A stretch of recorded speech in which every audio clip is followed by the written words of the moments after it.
Hey everybody, Gypsy Wolf, thanks for joining me. So I'm just doing like a super duper quick little video here before I do another one to show you guys a bit of a spell, a bit of a charm, so to speak. I wanted to show you my Beltane altar and also give you an idea of how when I make powders and oils, it doesn't just stop when the camera stops rolling. You know, the lengths I go to continue to charge them.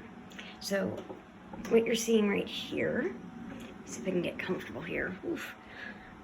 So this is the love powder that I made in my last video, as you can see. And I had this beautiful candle. I got this at the Dollar Tree. And I was waiting for the right time to use it. It's all about femininity and fertility. And this is the right time of year to use that type of candle and that energy. And keep in mind, fertility does not necessarily always mean, you know, having babies. We can be fertile in so many other ways. I'm not having any babies. So, you know, it can be a multitude of things. So, because we just had a dark moon, I wanted to start charging this on the dark moon and go up to the full moon because we're bringing in love.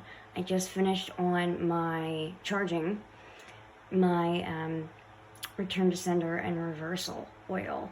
So yeah, that ended on the new moon. So I'm really excited for that to be ready to go and start working. Okay, so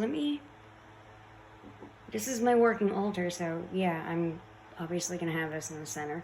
But I'll start from left to right. I always have my black candle for protection. I have some fresh lilacs because they don't stay in bloom long, and they're just, they smell so good. They're a staple of mine, and I love to use them. And I always kind of switch up my stones.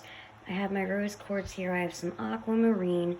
Now this is the goddess side. So on an altar, if you choose, you know, to bother with duality, you know, a god and a goddess, the left side is the goddess, the right side is the god, just so you know.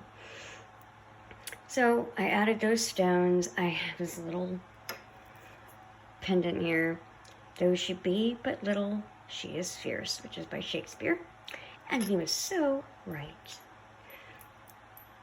I have one of my favorite stones right here. This is my hag stone, pentagram.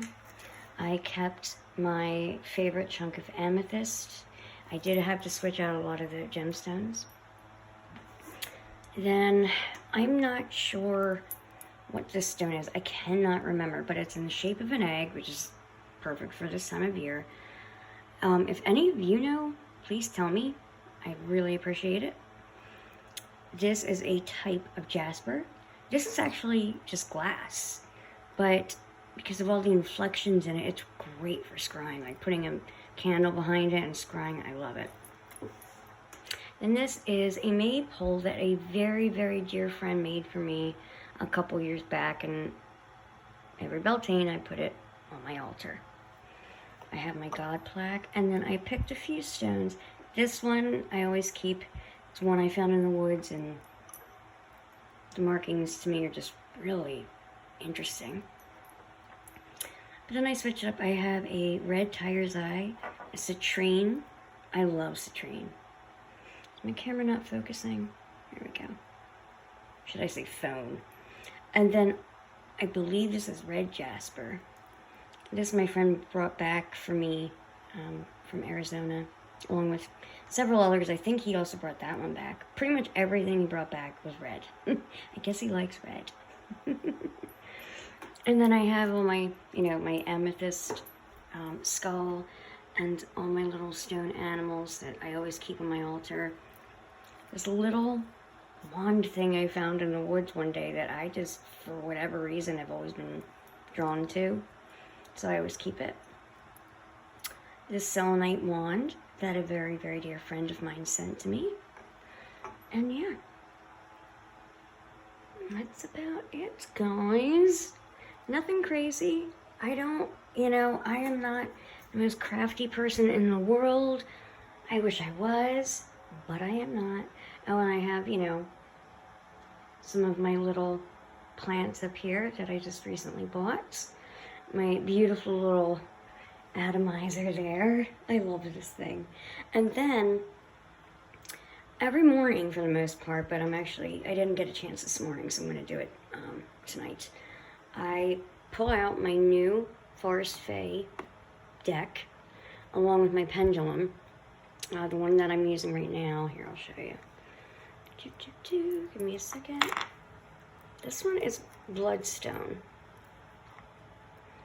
And I love the little key and crystal at the end.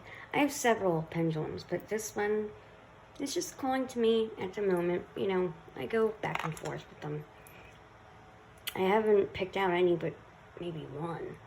A lot of them were sent to me. But anyway, Bloodstone is really great for this time of year, and it's also great if you're divining, scrying, whatever you want to call it, to find out what's going on in your body. And because I am dealing with health issues, it just feels like the right stone for me to use right now, the right pendulum.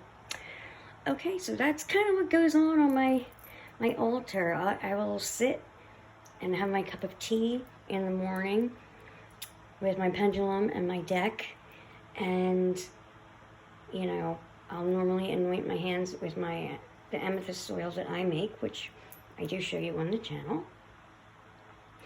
and you know, ask that my ancestors and guides and angels and whatever nice spirits want to help me will allow me to receive the right messages. And then I pick one card, just one, and I meditate on it. Okay, so yeah, that was real quick. You know, guys, in a few minutes, I'm going to be recording a different video, and then hopefully tomorrow another one. I have a lot of cool stuff to show you, and really easy stuff too, that I think you're going to enjoy. At least I hope so. Okay, yeah, thank you so much. And if you want to show me a picture of your Beltane or May altar, I would love to see it. If you have any tips, tricks, whatever, of, you know, what you think goes well on a May altar, please feel free to drop that comment down below as well. Or what you guys do in the morning at your altar. Don't mind this floor. Like I've said, I've been meaning to get carpeting. That's just not happening, guys. But you know what? We work with what we've got. And we have to be grateful for what we have. So I am grateful. Okay, guys. I hope you have a blessed evening. Blessed be.